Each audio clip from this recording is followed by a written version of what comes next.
Nesse vídeo aqui, esse vídeo vai ser muito foda, porque é o seguinte, eu acompanhei toda a eleição de São Paulo. Na verdade, acho que o Brasil todo acompanhou, né? Todos os jornais, a mídia, enfim, parecia uma série da Netflix. Você ia nos comentários, todo mundo falando, não, vou parar de assinar a Netflix, que as eleições estão melhores. É muito por conta do Marçal. E o Marçal é um grande marqueteiro. Eu trabalho no mercado digital há 12 anos. Eu vi o Marçal entrando no mercado e eu vi ele crescendo e se tornando esse fenômeno que ele é hoje.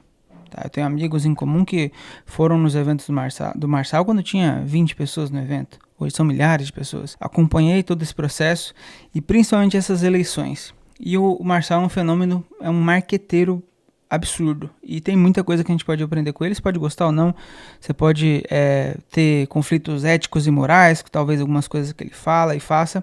O ponto é, a gente vai analisar na visão de um marqueteiro, analisando o que ele fez. Um marqueteiro digital, que ele usou as estratégias do mercado digital que a gente utiliza nos lançamentos, para vender e tudo mais, para poder transformar a mente das pessoas no sentido de confiar nele e dar o voto para ele. Cara, ele saiu de 5% no começo das eleições para 28%, quase 29% no dia da eleição. São 1.700.000 pessoas que votaram nele. Saíram de casa, foram lá, pegaram fila e votaram no cara. Então é muita coisa e ele fez um trabalho muito bom e a gente vai analisar aqui muita coisa legal que você pode implementar no seu negócio já a partir de hoje. Fechado?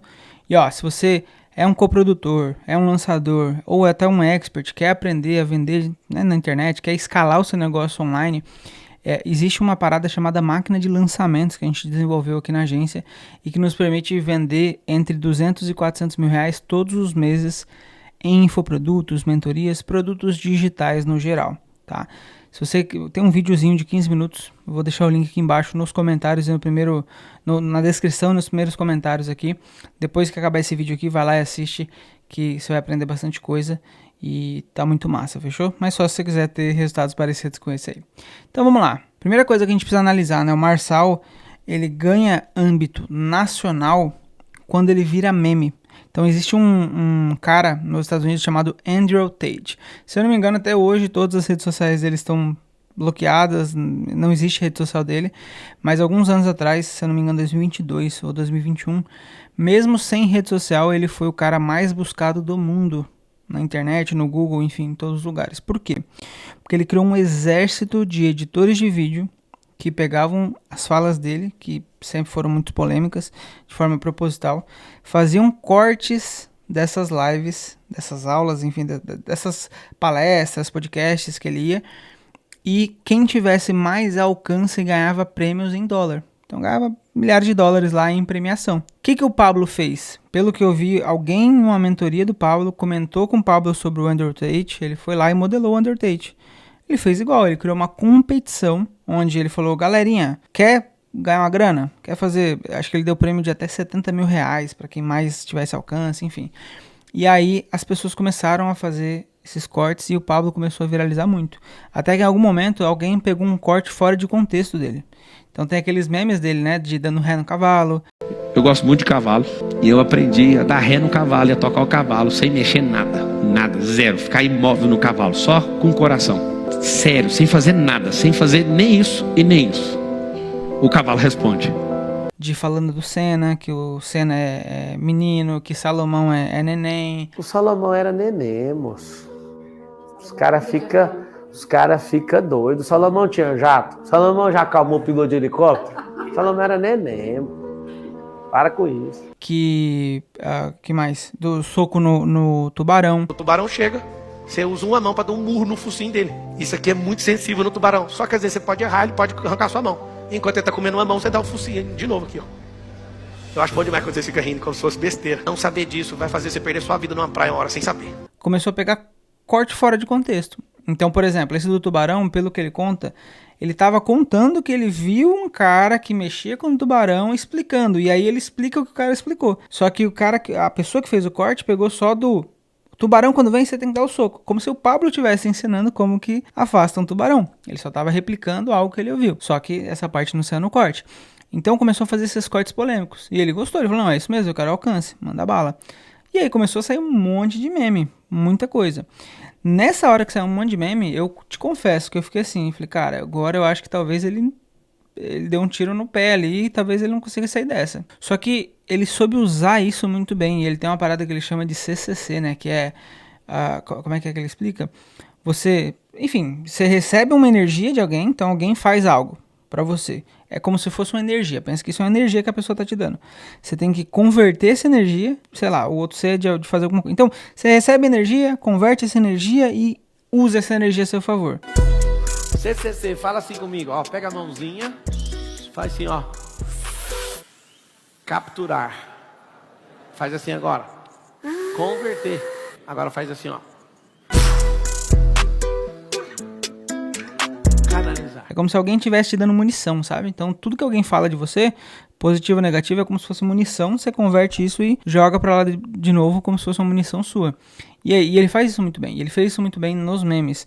Como que ele fez? Assim, algumas coisas que acho que marcaram a virada de chave dele, da imagem dele em relação a isso. Primeiro, ele foi lá no Fritada, então um programa de comédia do...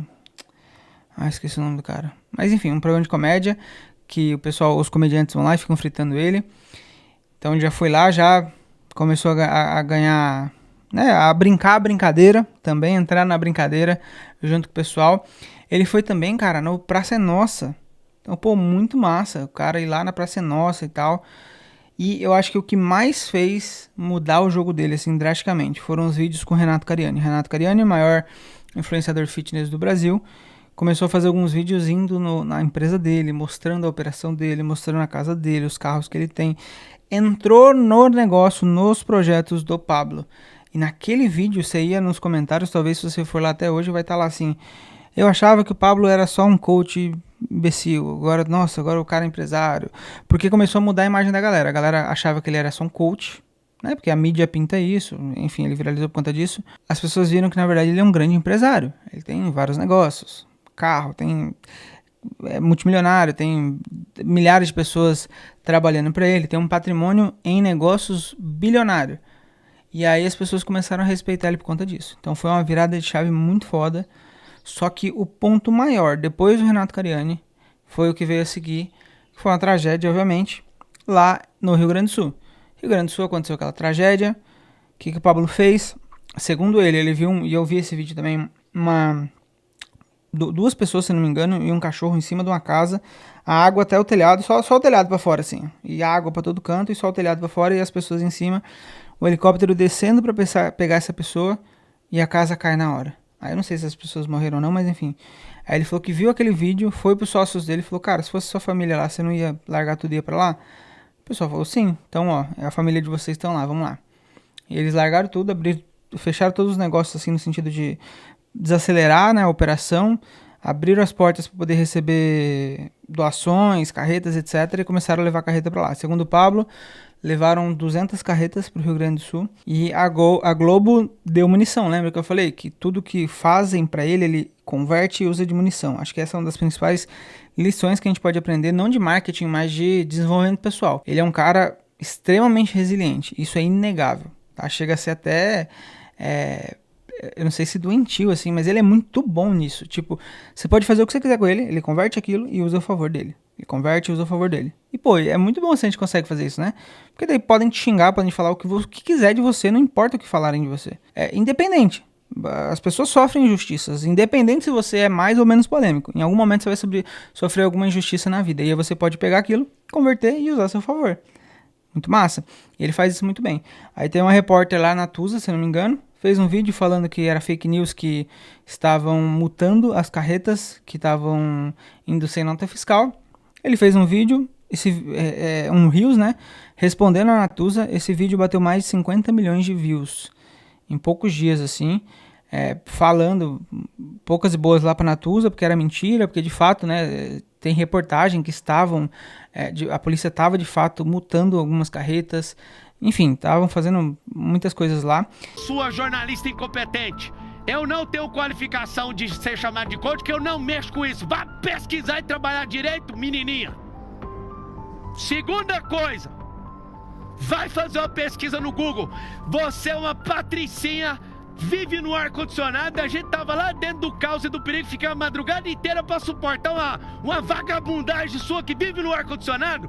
Ah, Marçal, respeita a imprensa, o repórter incompetente vai pagar e vai falar com a sua boca, senão a sua televisão vai pagar a maior indenização que alguém já pediu. Vou pôr os maiores advogados desse país, vou gastar milhões com isso, mas vocês vão pagar caro. Você trate de fazer isso agora, em menos de 24 horas, senão eu vou ingressar com a minha primeira ação contra você, contra a Rede Globo de televisão e contra toda a desordem que vocês estão produzindo. Qual que é o ponto aqui? Acho que algumas lições já de marketing e liderança nesse período das enchentes no Rio Grande do Sul. Naquele momento, uma narrativa muito forte que ele usava é: eu não precisava estar aqui e eu fechei todas as minhas empresas, eu fechei os meus negócios para estar aqui ajudando o povo. E ao povo pelo povo.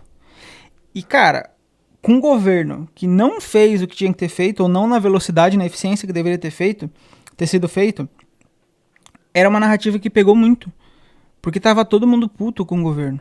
Os caras não fizeram o que tinha que ser feito, na velocidade que deveria ser feito, com a importância que deveria ter sido feito. E aí você viu o povo se salvando. E ele foi o líder desse movimento, ele se colocou como líder desse movimento. O Pablo, ele tem isso de tomar a frente das coisas. Né? Teve um grupo de WhatsApp que alguém falou assim que... eu achei interessante essa frase. Falou assim, ó... o Pablo, não importa quem que ele está salvando, ele precisa ser o salvador. E você pode concordar ou não com essa frase, né? Mas ele tem esse desejo de ser o salvador, de ser o líder daquilo que está acontecendo. Agora ele quer ser o líder do país, sendo presidente daqui 2 anos, por exemplo. Então, ou governador, não sei para que ele vai entrar daqui 2 anos, né? Mas enfim, o ponto é esse. Ele se colocou como líder, ele tinha uma narrativa que estava a favor dele. E cara, é inegável, ele de fato fez muito pelo Rio Grande do Sul. Muito, talvez ele tenha sido o cara que mais fez pelo Rio Grande do Sul. Mais do que governo, mais do que qualquer outra pessoa física e jurídica. É inegável isso. Quando isso acontece, mais ainda ele começou a mudar aquela visão que tinham dele dos memes. Mais ainda. E aí sim, a gente chega nas eleições de São Paulo. Segundo conta ele, por que ele entrou nas eleições? Tem um cara chamado Ricardo Salles, que é de direita, que o partido do Bolsonaro boicotou o cara. E aí ficou lá, a única pessoa de direita que teria ali nas eleições de fato seria a Marina Helena, só que muito pequenininha ainda, ela não ia passar pro segundo turno, nunca assim. E aí ele falou, cara, eu tenho que entrar, porque tem que ter alguém de direita. Tá lá o Nunes e o Boulos, que não são de direita, os dois são de esquerda. O Nunes é centro-esquerda e o Boulos é esquerda. É extrema esquerda, né, enfim. Então eu tenho que entrar. E aí foi aí que ele tomou a decisão de entrar na política. Tanto é que ele assinou, eu vi que ele assinou para poder, não sei o nome lá, mas enfim, ele entrou para concorrer à prefeitura de fato um dia antes do prazo. Tá? Então um dia antes ele entrou lá e começou a concorrer como prefeito de São Paulo. No início ele tinha 5% das intenções de voto. Não tinha TV, ele não teve nenhum minuto de TV, nenhum segundo de TV, nem rádio. Então ele não tinha nada. E não tinha verba. Ele tinha, sei lá, 3 ou 4 milhões de verba do partido dele, mas ele escolheu não usar, porque é dinheiro público. Inclusive ele usou muito essa narrativa de, eu sou o único candidato que não usa dinheiro público. E então ele não tinha nada. O que ele tinha? As armas do Pablo eram a comunicação e a internet. Eram essas 2 armas. Por acaso, são as armas que a gente tem para vender na internet também. A gente tem a nossa comunicação e a gente tem a internet. Certo? E aí você pode usar a internet como vídeo, igual eu estou fazendo aqui, como em texto, com cortes, você pode usar de várias maneiras. São essas armas que ele tinha. E agora sim a gente vai analisar quais são os elementos de marketing, estratégias de marketing de persuasão que ele utilizou para sair de 5% no início da eleição para quase 29% de votos válidos, feitos. As pessoas saíram de casa, deixaram suas famílias, ou foram junto com as suas famílias, foram lá, apertaram 28, confirmar. Isso é muita coisa. A pessoa sair de casa num domingo, sol do cacete, puta, você podia estar tomando um açaí, fazendo qualquer coisa com a sua família, você foi lá votar no Pablo. Ou seja lá em quem você votou, se você for de São Paulo, mas as pessoas que votaram no Pablo saíram de casa, foram lá e fazer isso. Isso é muita coisa. Então, ele conseguiu fazer esse movimento. E aí vamos analisar aqui alguns elementos que ele utilizou para isso. Eu tenho aqui algumas anotações para não me perder. Primeira coisa que é fundamental você ter no seu negócio digital, que o Pablo tinha claramente, que a gente chama de inimigo em comum. Imagina a seguinte situação, você está na fila do banco. Hoje em dia, sei lá, faz muitos anos que eu não vou num banco, é tudo digital e tal, mas vamos supor que você lembre aí desse momento que você vai na fila do banco, e aí tá aquela fila, tá demorando pra caramba. E aí você fala, nossa, que saco, hein? Aí a pessoa do lado ouve e fala, não, complicado, né? E aí começa a conversar com você. O que aconteceu nesse momento? Você acabou de fazer uma amizade muito rápido. Por que vocês fizeram uma amizade muito rápido? Porque vocês dois, você e a pessoa que estava atrás da fila, ou na frente, enfim, vocês tinham naquele momento um inimigo em comum. A fila do banco, o banco, a demora, a pessoa que não estava atendendo direito. Quando você tem um inimigo em comum, você se junta num movimento contra aquele inimigo. Então o Pablo ele tinha um inimigo comum muito claro, que ele repetia todas as vezes. Qualquer entrevista que você vê, qualquer debate, você vai ver ele falando isso. Consórcio comunista. E aí ele explicava o que é o consórcio comunista, porque você só dá um nome, não basta. Nesse caso, quem que é o consórcio comunista? Os esquerdistas, Boulos, Ricardo Nunes, tudo segundo ele, o que ele falava, tá? Boulos, Ricardo Nunes. Por acaso eu concordo, mas enfim, você pode discordar e também não é esse o ponto, tá? Boulos, Ricardo Nunes, mídia. Essas três coisas aqui, elas compunham o que ele chamava de consórcio comunista, que era o grande inimigo em comum dele. E aí todo mundo que estava em volta, que fazia sentido essa narrativa para as pessoas, falava, caramba, é isso, sabe? Esses são os nossos inimigos, vamos lutar contra isso. Pablo, bora. E aí o Pablo se tornou líder daquele movimento contra o consórcio comunista. Então, primeiro ponto, inimigo em comum é fundamental e ele usou isso muito. Segundo ponto, posicionamento forte e diferenciado. Se não for, por que as eleições tomaram a proporção que tomou? Por conta do posicionamento do Pablo. Se não fosse o posicionamento do Pablo, tinha sido aquele teatro das tesouras, ia ficar o Nunes batendo no Datena, batendo no Boulos, e ninguém ia, sabe, puxar uma parada real. Porque as cartas já estavam marcadas. Era Nunes e Boulos no segundo turno. Como acabou sendo, mas quase não foi. Já ia ser com certeza os dois. Desde o início já era a carta marcada. O Pablo chegou com um posicionamento forte que inclusive obrigou os candidatos a mudarem o posicionamento. Você vê o Nunes, cara, o Nunes é uma comunicação horrível que ele tem, mas você vai vendo nos outros debates, ele chegou a chamar o Pablo de tchutchuca do PCC, por exemplo. Se você olha no primeiro debate, você nunca imaginaria o Nunes tendo uma postura dessa. Postura mais incisiva. Por quê? Porque ele foi se adaptando. Boulos também, todo mundo. A Marina também, você via que ela... a Tabata Amaral, você via que ela se movimentava mais, mexia mais a mão, era mais incisiva também. Por quê? Porque o Pablo mexeu na estrutura e todos eles, durante durante o período ali, né, de pré-eleição ali, foi se adaptando e se moldando. E às vezes, muitas vezes, fazendo coisas parecidas com as coisas que o próprio Pablo fazia. Então, outra lição pra gente aqui. Se você se posiciona no seu mercado, você ganha destaque. Eu sempre falo para as pessoas que me seguem, meus alunos, meus mentorados, que um expert, quando você é um expert, né, que você está vendendo produtos pela internet, você não pode ser água com sal, água com açúcar, sei lá, enfim. Você não pode ser neutro. Ou você tem que ser... Cara, você tem que ter posicionamento. Você tem que mostrar para as pessoas o que você acredita no seu mercado, por que você acredita e em quem que você bate, o inimigo comum. Só o fato de você ter inimigo comum e você deixar claro que ele é seu inimigo comum, e no inimigo você luta contra, você já está fazendo parte desse posicionamento. Mas se você não se posiciona, você fica sem graça. Ninguém quer ouvir alguém que não se posiciona. As pessoas querem, ainda mais em um mundo de inteligência artificial, que as coisas são neutras, as pessoas querem seguir quem se posiciona. E eu não estou falando para você se posicionar politicamente, religiosamente, no futebol, a menos que esse seja seu nicho. Eu estou te falando para você se posicionar em relação ao seu mercado.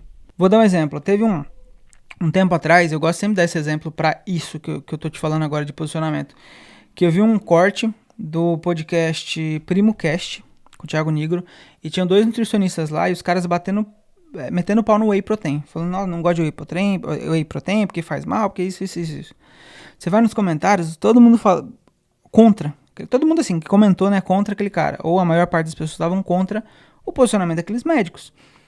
No final não importa. O que importa? Muita gente está a favor daquele posicionamento. E quem está a favor vai seguir eles, vai comprar deles. Quem é contra vai repelir. O que você não pode, e o Pablo já falou isso numa entrevista, ele falou, cara, eu não quero ser neutro. Eu quero ser amado ou eu quero ser odiado. E é isso que você precisa fazer dentro do seu nicho. Novamente, não é sobre política, não é sobre religião, é sobre o seu mercado. Se você fala sobre religião, inevitavelmente você vai precisar tocar nesse assunto. Por exemplo, eu conheço católicos que falam que catolicismo é a única religião que salva. Eu discordo disso. E tá tudo bem, mas você vai nos comentários, eu não sou o tipo de ficar discutindo, assim, raramente eu faço isso, mas se você for nos comentários de um post que um católico fala isso, ou que um evangélico fala, porque também tem evangélico que fala que o catolicismo é uma seita, que não faz sentido, etc. Você vai ver essa oposição. E isso é bom pra você se posicionar, porque quem te ama vai te amar muito, vai virar fã. Quem te ama e quem te odeia vai virar hater. Só que daí acontece um efeito muito interessante. Quem te ama vira hater dos seus haters. Vai ter gente que vai te amar muito, vai ter gente que vai te odiar. Quem te ama vai dar hate nos seus haters. E aí você vira um movimento, as pessoas estão sempre falando de você. E isso o Pablo fez e faz extremamente bem. E a gente precisa fazer no nosso negócio também. Você precisa se posicionar de maneira mais incisiva dentro daquilo que você acredita. Isso aqui eu achei genial, assim, eu já tinha ouvido o Pablo falar sobre isso, mas eu não tinha entendido o que ele queria dizer, mas agora com as eleições eu entendi. Ele tem um conceito que ele chama de ondas, tá? Que são coisas que acontecem. Segundo ele precisava ter 21 ondas para poder ganhar a eleição, ele conseguiu fazer 19, se eu não me engano, então faltou 2, e segundo ele, faltou essas 2 ondas, ele não conseguiu fazer, e aí foi o que fez ele perder as eleições. Por exemplo, eu trabalho muito com lançamento. Isso é cara, a gente vai implementar isso com certeza aqui nas próximas campanhas. Que são... E dá pra fazer isso planejado, né? Já antes, assim. Às vezes acontecem coisas de última hora. Por exemplo, já vou te explicar. Por exemplo, a cadeirada. A cadeirada é uma onda. Uma onda é o seguinte, ó. Deixa eu explicar o conceito primeiro. Existia um período de tempo, tá? Então ele tinha lá 40 dias até a eleição. Ele precisava criar picos de popularidade. De pessoas falando dele. Primeiro pico de popularidade. Chamar o Boulos de cheirador, que ele fez lá, é pro Boulos, né? E aí deu a fama pro Boulos de cheirador. Segunda onda, pelo menos que eu lembro aqui, foi carteira de trabalho. Depois teve a cadeirada, que foi uma onda não planejada. Teve a carta do Trump, que ele falou que recebeu, não mostrou. A mídia saiu falando que não recebeu, ele foi e mostrou que recebeu. Que não foi do Trump, na verdade foi da equipe do Trump. Teve a briga com o Tarcísio e com o Bolsonaro, que acaba colocando o nome também nas notícias e tudo mais. Teve o laudo contra o Boulos. Então teve várias coisas, né? Ele saiu correndo aí pela cidade. Várias coisas que ele fez para criar esses picos de grandes movimentos, grandes hypes, sabe? E a gente pode fazer isso no lançamento. Imagina no pré-lançamento, você cria fatos, você pensa em fatos, em coisas que você pode criar para gerar essas ondas. Eu lembro no lançamento do Pablo, no La Casa Digital, que ele saiu pela cidade, ele foi buscando pessoas pelas cidades vizinhas de São Paulo para poder trazer essas pessoas para La Casa Digital, que era um evento, uma casa onde ele ia ensinar as pessoas a ganhar dinheiro com a internet por alguns dias, por uma semana, ou 2 semanas, alguma coisa assim. E ele na live, um monte de carro com os seguranças dele. Aí eu lembro que ele entrou num ônibus, ele e os seguranças, assim, era, sei lá, meia-noite. Entrou num ônibus, tinha um moleque, ele sentou do lado do moleque e começou a falar, cara, você quer largar seu emprego hoje, você vai mudar sua vida, vamos lá comigo e tal, eu vou te ajudar, eu pago 1 ano do seu salário. Aí ele foi na fila do McDonald's também, se não me engano. Falou, ó, você tem que sair daí agora, eu pago 1 ano do seu salário pra você vir comigo, eu vou te ensinar a ganhar dinheiro com a internet. Só que você tem que sair daí agora, senão pode pensar. E aí a menina saiu, largou o emprego. Então assim, isso tudo são ondas que ele criou. Você precisa fazer essas loucuras? Não. Mas tem coisas que você pode criar que você vai gerar essa onda ali para movimentar as emoções dos seus seguidores, dos seus leads. Isso talvez seja uma das coisas mais geniais assim que ele faz e que com certeza a gente vai implementar aqui nas campanhas que a gente vai fazer daqui para frente. Tá certo? Próximo ponto, símbolos. Ele é um cara que ele usa muito bem os símbolos. Então, ele tinha lá o anel, com M, por exemplo, aquilo é um símbolo. Ele ganhou um relógio de um menino chamado Theo, que ele estava lá numa favela, alguma comunidade, enfim. Ele recebeu aquele relógio, ele prometeu para aquele menino que ele não ia... que ele ia resolver algumas coisas lá específicas. E ele andou até o final da eleição com o relógio do Theo e ele sempre comentava, aquilo era um símbolo. Ele usa aquele símbolo e aquele símbolo tem uma história. O M, aqui o anel, mesma coisa. O anel, ele dá um significado para aquilo. Qual outro? O M. O M é um símbolo, todo mundo, faz um M e tal, não sei o quê. Tem o Nicolas, por exemplo, que é um cara de direita fazendo M, que é do Bolsonaro, mas que não apoiou o Nunes, apoiou o Marçal. Inclusive, daqui a pouco eu vou falar sobre isso, sobre o que tem a ver com o Nicolas e um outro ponto aqui que a gente vai aprender. Tem um boné que tinha o M, então todo mundo utilizando também. Tem ele correndo pela cidade, aquilo é uma história sendo contada por um símbolo. Qual que é o símbolo? Cara, eu vou correr pela cidade, eu só paro na eleição.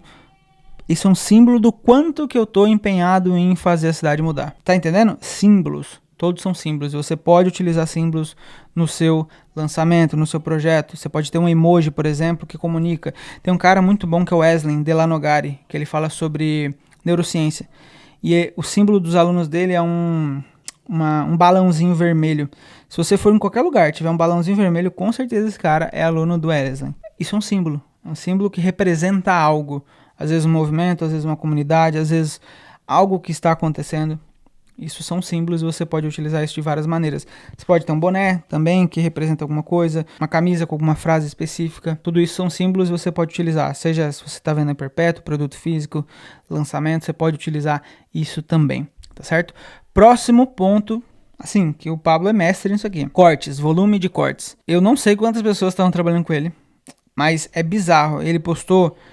Dentro de 30 dias, pelo que eu lembro, ele fez mais de 2.000 vídeos, mais de 2.000 postagens no Instagram dele. Isso é muita coisa, muita coisa. Todos os vídeos com centenas de milhares de views, alguns com milhões de views. Então, ele fez muitos cortes. E aí, uma coisa interessante, aí eu não sei se é de propósito, para conectar mais com a pessoa mais pobre e tal, ou se é só por conta do volume e não dava tempo, mas os cortes dele ficaram muito mais simples. É aqueles cortes mais grotescos, não é aquela coisa bonitinha, com a legenda certinha, e a legenda errada, uma legenda grande, uma palavra grande, mais chamativa, uma música meio, uns efeitos visuais meio estranhos. Por quê? Porque isso gerava conexão com a pessoa mais simples e era mais rápido de fazer.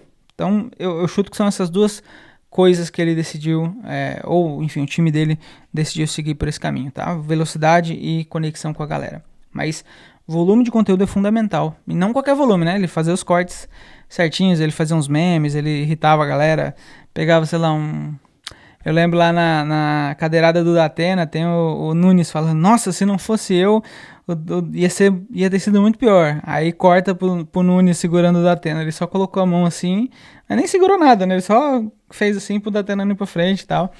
E aí ele faz como se fosse uma piada aquilo e tal, fica super engraçado. Então ele utilizou os cortes e os conteúdos muito bem. E a gente pode usar isso com certeza absoluta. A gente tem isso nas mãos muito tranquilamente. Próximo ponto, transferência de autoridade. Isso também ele fez muito bem. Qualquer coisa que políticos, pessoas famosas, jornais falavam positivo dele, ele recortava e postava. E aí por que eu falei do Nicolas?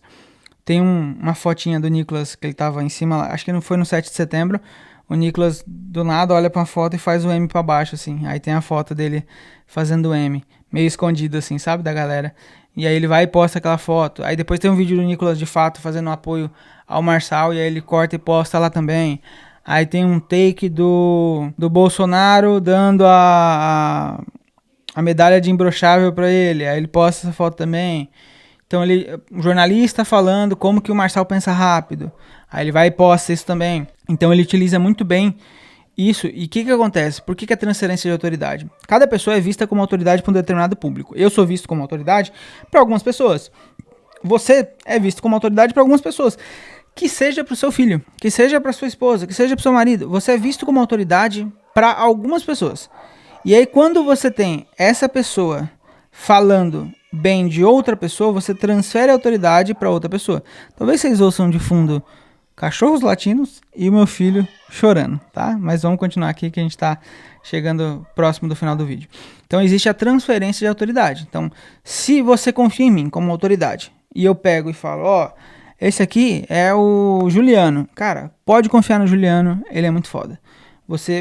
Parte da autoridade que você tem por mim, da confiança que você tem em mim, você vai passar a confiar no Juliano. Isso é transferência de autoridade. Então, quando ele pega o take de alguém falando bem ou junto com alguma pessoa, automaticamente existe uma transferência de autoridade das pessoas que confiam naquela pessoa pro Pablo.